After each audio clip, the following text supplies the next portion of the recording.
Hi hello నమస్తే, నేను మీ వీడు. ఈ సంవత్సరం అయితే ఫస్ట్ రోజు అయితే వర్క్ అయితే స్టార్ట్ అయింది. వర్క్ అయితే వచ్చినాం, స్టార్ట్ అయితే చేసినాం వర్క్ అయితే. ఆల్రెడీ మన యూట్యూబ్ ఛానల్ అయితే ఒక 2000 గంటలు అయితే అయింది. ఇంకొక 2000 గంటలు అయితే మనం మానిటైజేషన్లోకి వెళ్తాం. ఈ ఈ ఈ టైం వరకు మనకు మానిటైజేషన్ కావాలనుకుంటున్నాం. చూద్దాం మరి మన మానిటైజేషన్ అవుతుందా కాదా.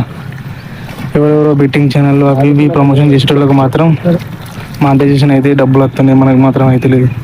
ఈసారి మానిటైజేషన్ కావాలని కోరుకుంటాను. వర్క్ అయితే స్టార్ట్ అయింది. అక్కడికి వెళ్ళి మన వాళ్ళు అయితే వస్తారు. నేను చెప్పుకుంటూ పోతుంటే వాళ్ళు అయితే వస్తారు. చూడరు జగన్ భాయ్ అయితే నీళ్ళు అయితే లేవు, ఎట్లా ఇబ్బందిగా అయితే ఇస్తుండో చూడరు. ఒక 1100కు ఎండలో ఎంత ఇబ్బంది, నీళ్ళు లేకపోయినా ఏది లేకపోయినా చదువుకొని చేసుకునే మనకు డబ్బులు వస్తాయి. కాకపోతే చాలామంది ఇప్పుడు ఇన్స్టాగ్రామ్లో ఎట్లా ఫేమస్ అవుతారంటే, నా బయోలో లింక్ ఉన్నది, ఒక్కరోజు 5000 10,000 సంపాదించవచ్చు. పైసలు